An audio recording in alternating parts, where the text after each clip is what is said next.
J'ai dit hey! Pardon? Oui, oui, tu ne rêves pas, ils ont bien dit.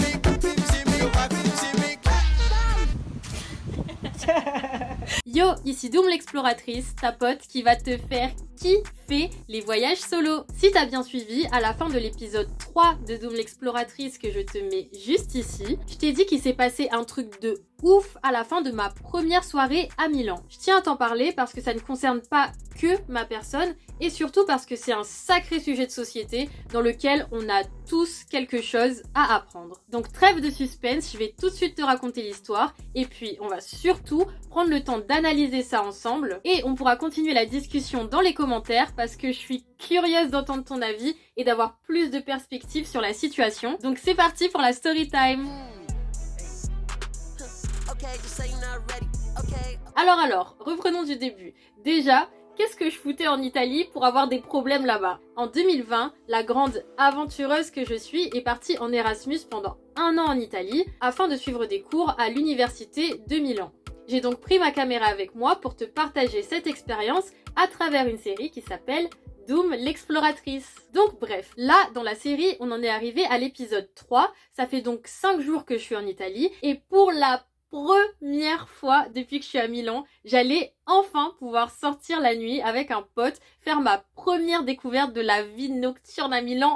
Oh là là là là là là. Du coup, je suis sortie boire un verre avec un ami italien et on est allé à Navili. C'est un quartier où genre il y a plein de jeunes qui sortent, etc. C'est la nightlife, you know. Comme je t'ai dit, c'était ma première sortie nocturne, donc j'étais trop saucée. Tellement saucée que j'ai pas blagué. Hé, pour sortir là, je me suis sapée. Les sapes que tu connais pas encore. Je me suis sapée, je me suis mis mignon. Je me suis mis sur mon 36, c'est pas mon 31, mon 42. J'ai dit, hé, on est à Milan. Aujourd'hui, c'est aujourd'hui. J'étais en place. J'ai dit ce soir on va me voir, ok? Milano, City of the Fashion Week. Préparez-vous parce que j'arrive. Ce soir, ça va être la Fashion Night. Let's go, DJ, fais pousser le son là. Ok, donc maintenant, imagine-toi. On arrive à Navili, on est là, on est ambiancé, on est saucé, on s'est posé dans un petit bar bien soin et tout. On sirote nos boissons, on papote, on est tranquille. Franchement, la vida loca, le far niente.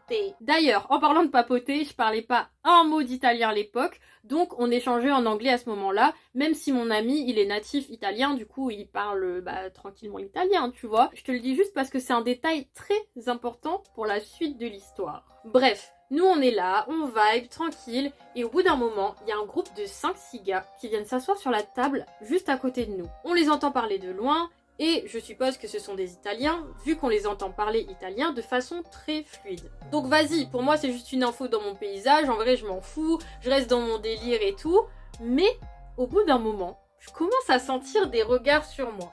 Je commence à sentir qu'il se trame un truc dans le lieu. Je sens des regards, et notamment de la part d'un d'entre eux en particulier, qui me regardait, comment dire, il me regardait comme un vieux bout de viande en fait, comme un vieux bout de viande. Le gars était en sang. La façon dont il me regarde là, je commence à capter qu'il est sûrement attiré par moi. Mais vas-y, moi ça m'intéresse pas. Je suis là, je reste dans mon délire, je m'en bats les couilles, tranquille. Mais plus la soirée avance, plus je sens que c'est vraiment très très insistant. Tu vois ce feeling quand tu sens le regard de quelqu'un sur toi. Tu vois ce feeling là qui est lourd, qui est bien palpable dans l'air là. Bah clairement c'était ça l'ambiance, mais vas-y, encore une fois, je me dis, on s'en fout. Meuf, reste dans ton délire. Y'a rien, je continue à parler à mon pote, tranquille et tout. Quand tout à coup, mon pote me dit... Vas-y meuf, je crois que les gars à côté ils sont en train de parler de toi là. Je crois que tu leur plais en fait, c'est quoi les bails? Et vas-y, moi je suis une grosse commère, donc je demande direct à mon pote de me traduire ce que les gars sont en train de dire quoi. Parce que si c'est toujours pas clair pour toi, je ne comprenais pas un mot d'italien à ce moment-là. Bref, il commence à traduire la conversation et voilà ce que ça dit. Ouais, la meuf là, elle est trop belle, hein, franchement, elle est trop belle, elle a une bonne posture et tout. Ouais, ils ont vraiment dit elle a une bonne posture, oui. Ouais, elle a une bonne posture, elle est grave belle et tout, elle a un bon sourire, non, franchement, elle a l'air trop intéressante et tout. Bref, que des compliments, mais je te la fais courte, sinon on va dire j'abuse et tout. Mais là, d'un coup, mon pote, il s'arrête. Tu vois, il était bien lancé, il racontait ses bails et tout. D'un coup, silence radio, on n'entend que ça. Le gars ne parle plus, mais en plus il fait une tête. Oh, t'as peur. Limite, le gars, il devient blême, donc je lui dis, wesh frérot, c'est quoi les bails? Vas-y, tu traduis plus le poème ou quoi? Je sais pas, on était bien lancés là. C'était une belle chanson, ça, pourquoi tu continues pas? Il me dit non, je préfère pas, c'est bon, t'inquiète, c'est bien si on s'arrête là, hein, c'est mieux, on stoppe là. Je lui demande pourquoi. Le gars, il parle pas. Il a l'air choqué. Donc forcément, moi, ça me stresse au bout d'un moment. Donc j'insiste à mort pour qu'il traduise, jusqu'au point où il finit par me dire Ok, si t'insistes, vas-y, je vais te dire ce qu'ils ont dit. Par contre, je ne veux pas te traduire ça parce que je ne veux pas que tu penses que ce sont des mots qui viennent de moi. Moi, j'ai pas envie de dire ce genre de paroles. Donc c'est pour ça que je veux pas te traduire les faits. Donc n'oublie pas que ça vient pas de moi. C'est pas moi qui ai dit ça. J'ai dit chacal, accouche. Frère, dis-nous c'est quoi les bails en fait, tu me tues là. Donc il me dit enfin ce que ces gars sont en train de dire à côté. Ah, voilà ce que ça dit. 2 points, open the guillemets. Ouais, en gros, ils ont dit, elle est trop belle, tout ça, franchement, mais dommage qu'elle soit noire. J'ai dit hey, pardon. Attendez, j'ai pas bien branché mes casques. Pardon. Et non. Oui, tu ne rêves pas. Ils ont bien dit, c'est dommage que tu sois noir parce que sinon, tout est parfait, hein. Parce que franchement, à part ça, tout était au top du top, hein. Il y aurait eu aucun souci. Mais wesh, ça va pas la tête ou quoi? Mais attends, je rêve ou quoi? Je suis dans la réalité là ou c'est comment? Franchement, j'étais juste sous le choc. Je savais pas du tout comment prendre ça, genre la phrase elle est venue du néant, wesh. Mais aujourd'hui, j'ai des choses à dire, donc on va direct passer à la partie analyse. Let's go! Alors, cette petite scène que certains jugeront innocente et d'autres très grave m'a amené plusieurs réflexions. On va donc en parler ensemble sous 3 axes principaux. D'abord, quel impact cette expérience a-t-elle eu sur moi? Ensuite, qu'est-ce que cette interaction révèle sur ces bugs? Et troisièmement, quelle est la réalité du racisme en Italie? Let's go! Donc, quel impact cette expérience a-t-elle eu sur moi? Alors déjà, sur le moment, quand j'ai entendu ça, je m'attendais pas du tout à être amenée à ça. À avoir à penser à ma couleur de peau et si elle est valide ou non pour qui que ce soit dans le lieu, alors que je suis juste sortie prendre un verre en fait. Ça m'a mis très mal à l'aise, d'autant plus qu'avec mon pote, après on essayait d'en parler et tout sur le moment évidemment, mais comment dire? Je sentais bien que lui, il était un peu... il était limité sur le sujet, on va dire. En fait, c'est fou parce qu'on te dit un truc comme ça et tout d'un coup, comme par magie, tu regardes autour de toi et tu captes que tout le monde est blanc en fait. Tout le monde est blanc. Like, wait a minute. Am I the colorblind? Am I the problem? Et tout d'un coup, cet espace qui était si confortable devient inquiétant et tu ne t'y sens plus en sécurité. Bref, c'était assez spécial, surtout que je savais pas vraiment comment considérer ça. C'est pas si grave que ça pour aller retourner des tables, mais c'est pas non plus innocent pour faire genre qu'il s'est rien passé, tu vois. J'en conclus donc que ça entre dans la case des micro-agressions. Ok, alors, selon Wikipédia, une micro-agression désigne un comportement ou un propos d'apparence banale, mais qui est exprimé envers une personne issue d'une communauté marginalisée ou envers toute cette communauté qui est perçue comme dénigrant par celle-ci. Donc, a priori, ça correspond pour moi à cette interaction. Parce que c'est un truc chiant, je vais pas en mourir, certes, mais ça reste quand même quelque chose de gratuit. C'est extrêmement intrusif d'être ramené à ça, alors que t'es là, t'es juste en train de vibrer. Et en plus, ces paroles, elles viennent de personnes qui ne m'attirent pas du tout. Et pour même te dire la vérité, franchement, j'y ai pas du tout pensé. J'étais pas du tout dans cet état d'esprit. J'étais dans ma bulle, j'étais en train de vibrer, comme je te dis, je parle avec mon pote, je vis ma best life. Et toi, tout d'un coup, tu sors de nulle part. Et tu te permets d'éclater cette bulle. Et en plus, du plus, comme si il n'y avait pas assez de en plus, cette interaction, elle est arrivée au tout début de mon voyage. Donc, forcément, au bout d'un moment, je me suis dit, wow, est-ce que ça va être comme ça avec tous les bougs ici? Est-ce qu'ils sont tous malades comme ça ou c'est quoi les bails? À quoi est-ce que je dois m'attendre à partir de maintenant? Bref. Donc ça, c'est comment moi, je l'interprète. Mais toi, quand tu m'écoutes, peut-être que tu te dis, mais pas du tout, mais ça n'a rien à voir en fait. Mais meuf, tu t'es à côté de la plaque en fait.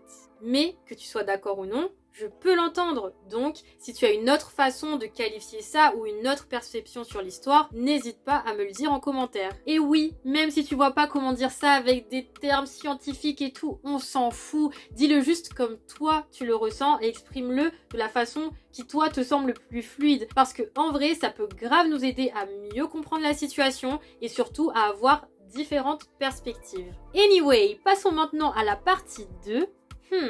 Qu'est-ce que cette interaction, elle révèle de ces bugs? Tu vois, au début, je me suis dit, mais ces gars-là, en fait, ils se mettent pas du tout à ma place. Ils comprennent pas la violence de leurs mots. Puis, j'ai pris du recul et je me suis dit, mais attends, meuf, est-ce que toi, tu te mets à la place de ces gars? Non, parce que aux dernières nouvelles, c'est pas toi, la petite racista du coin. Donc, au bout d'un moment, c'est sûr que si tu te concentres uniquement sur ta perspective de l'histoire, tu vas jamais évoluer dans ta compréhension de ce qui s'est passé en fait.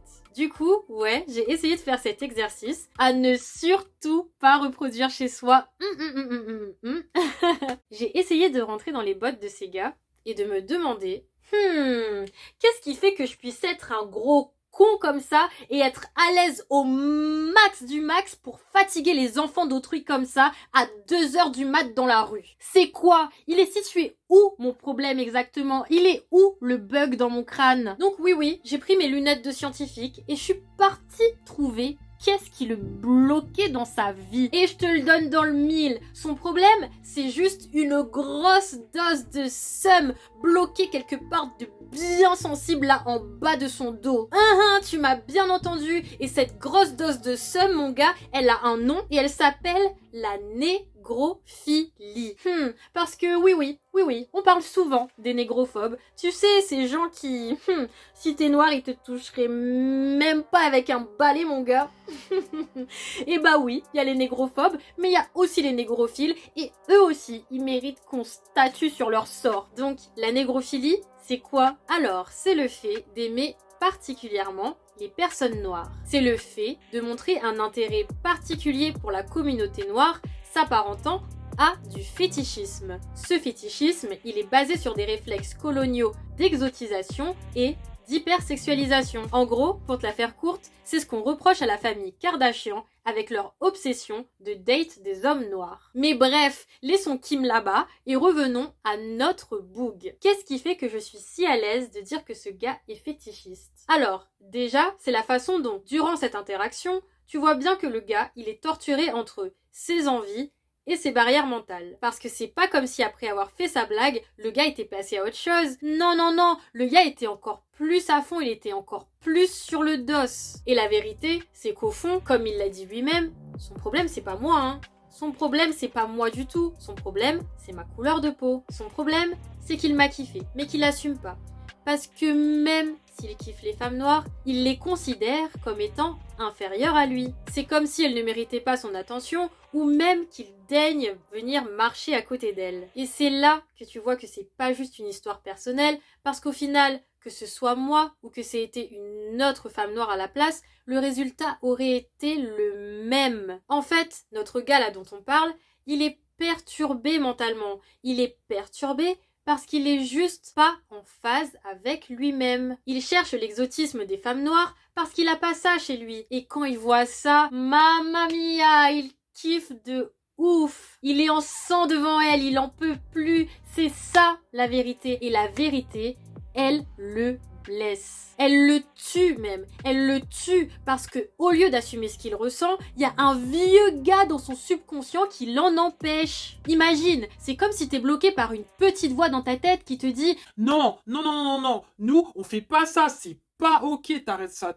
tout de suite. et toi tu lui réponds mais non s'il te plaît regarde frérot, regarde comme elle est belle, franchement en plus moi je connais pas ça ici, c'est trop bien. Mais cette voix dans ta tête, elle en a rien à foutre de ce que tu perçois, elle s'en fout, elle s'en bat les couilles. Elle te met des grosses claques dans ta gueule et t'empêche de vivre ton kiff à fond. T'es bloqué par quelqu'un de con dans ta tête qui en plus n'a même pas de justification. Tout ce qu'il a à te dire, C'est non, non, non, nous on se mélange pas, vous êtes pas pareil, on fait pas ça, nous c'est pas nos mœurs, c'est pas nos habitudes et tout, vous êtes pas pareil, on va pas se mélanger. alors toi, face à ce combat interne, t'as juste une seule solution, c'est d'appeler l'humour à la rescousse comme coping mechanism pour te sortir de cette situation. Alors tu balances une petite phrase trop drôle et trop conne à tes potes en mode non mais c'est trop dommage parce qu'elle est noire et tout, mais mon gars, arrête, c'est trop tard, on t'a vu chacal, on t'a vu. Mais tu sais quoi, cette voix qui te bloque dans la tête là, mon gars, mais heureusement qu'elle existe en fait. Heureusement pour nous, parce que ma gueule, il y a des gars dehors là, ils ont le même vice que lui, mais ils ont pas cette voix là qui est en train de les bloquer et c'est encore pire. Parce que ceux-là, mon gars, ils sont pas gênés d'aller voir les femmes noires en question.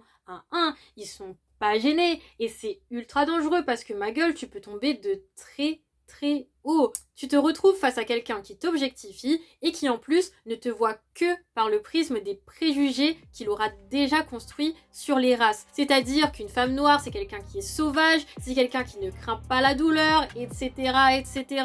Franchement, le fétichisme, quand c'est désabusé, c'est quelque chose qui va très très très très loin. Donc restons toutes et tous très vigilants parce que ouais, en vrai, ça serait mieux de pouvoir aller voir ces gens et de leur dire arrêtez d'être raciste, c'est méchant, s'il vous plaît. Mais ça marche pas comme ça, sadly. Donc, gardons l'œil ouvert et servons-nous de ces histoires pour en faire des leçons et ne pas tomber dans des bails ultra vicieux qu'on n'a pas envie de venir raconter sur internet, tu vois. On fait attention à nous. Bref, tout ça pour dire que dans le comportement de ces hommes, je ne vois que les preuves des barrières mentales qu'ils n'arrivent pas à franchir.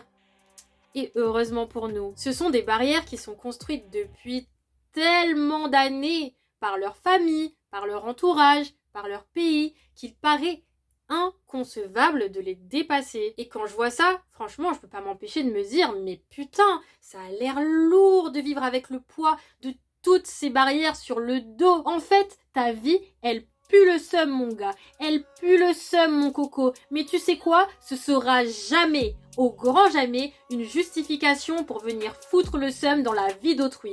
En tout cas, sûrement pas dans la mienne. Donc mon gars, go get some help et arrête de nous casser les couilles en fait. Bref, ça, c'est dit. J'ai failli m'écorcher la gorge avec tout ce speech.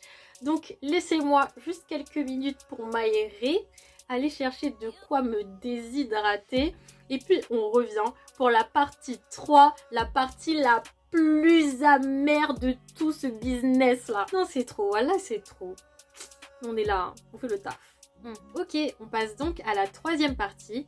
Quelle est la réalité du racisme en Italie? Est-ce que tu savais que l'Italie est un pays où il y a extrêmement de racisme? Ah chouette, parce que moi non en fait. Et oui, en fait, avant de venir en Italie, j'étais pas du tout consciente de la réalité du racisme dans ce pays. Tu vas me dire, bah MDR c'est quoi? T'as pas fait de recherche avant d'aller dans le pays ou quoi ma gueule? Bah ouais.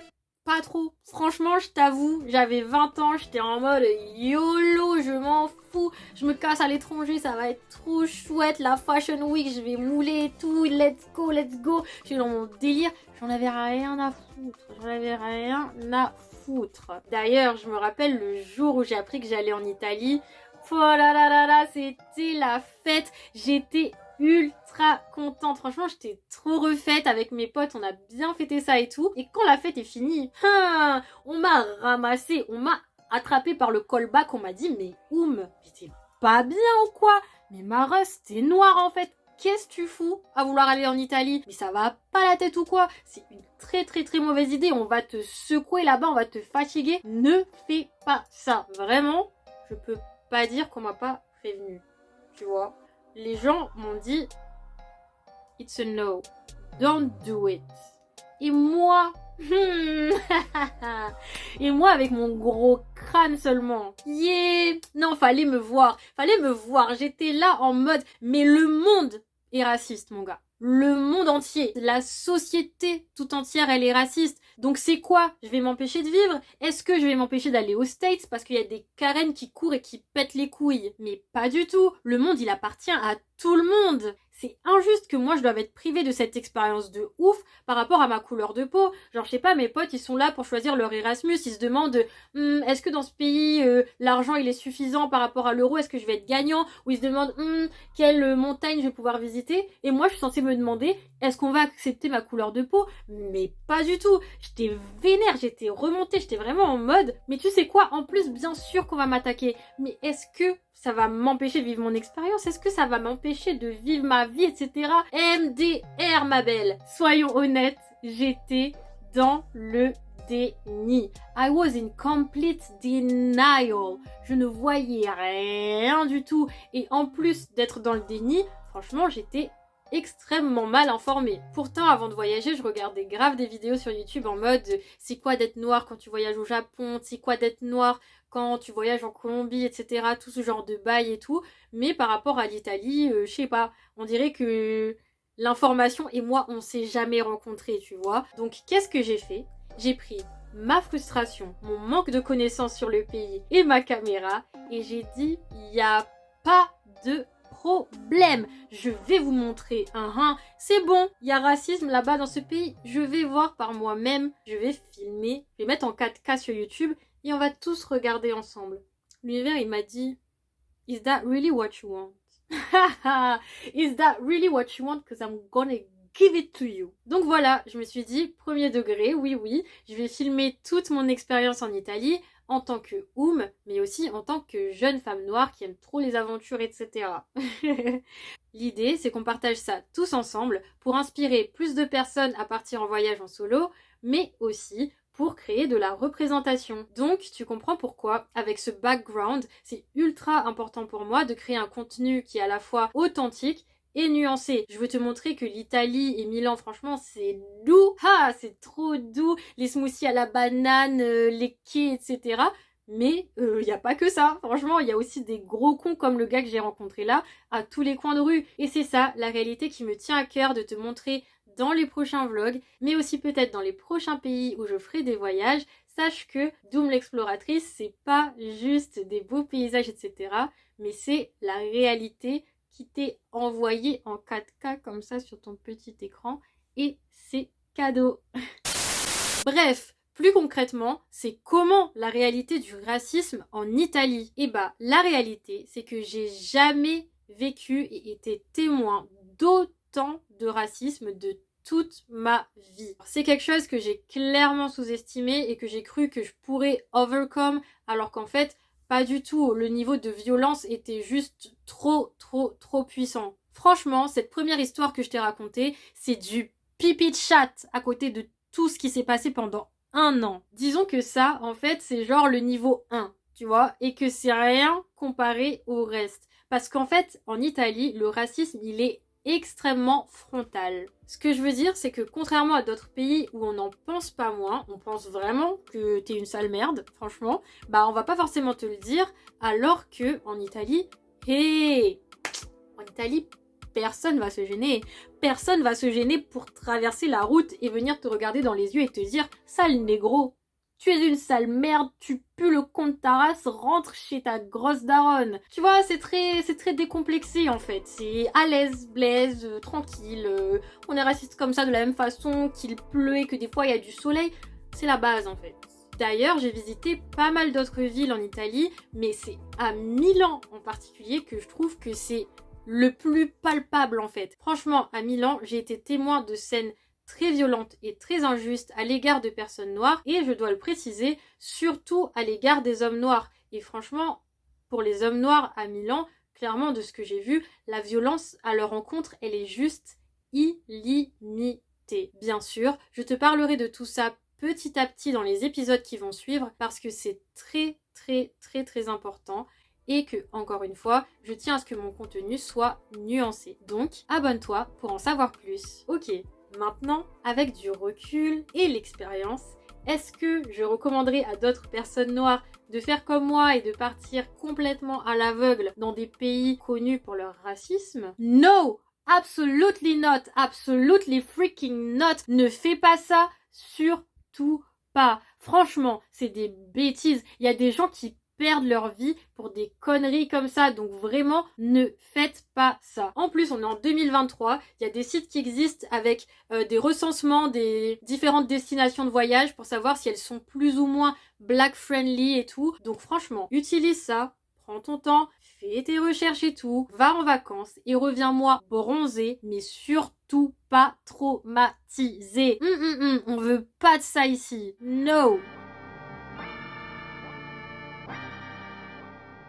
Well, j'ai bien déversé mes paroles sur toi, donc maintenant, à ton tour de me donner ton avis. Parce que, évidemment, si je te parle de cette histoire, c'est que j'ai envie de dépasser l'expérience personnelle et qu'on puisse, ensemble, en tirer des leçons ou des apprentissages, enfin, bref, qu'on élabore des pistes de réflexion. Je suis donc grave ouverte pour tes retours et qu'on échange ensemble dans le respect mutuel. Je suis sûre que t'as plein de choses à dire, donc go remplir l'espace commentaire. Déjà, dis-moi, est-ce que tu es surpris que cette scène ait pu arriver? Comment est-ce que tu penses que j'aurais dû réagir idéalement? Comment est-ce que toi, tu qualifierais ça? Parce que moi, comme je t'ai dit, je pense que c'est une micro-agression, mais peut-être que pour toi, t'as d'autres façons de qualifier ça et de voir la chose. Et enfin, dis-moi, pour toi, à quel point le fait racial compte dans le choix de tes destinations de vacances? Quelle que soit ton origine, dis-moi à quel point ce facteur influence ta vie.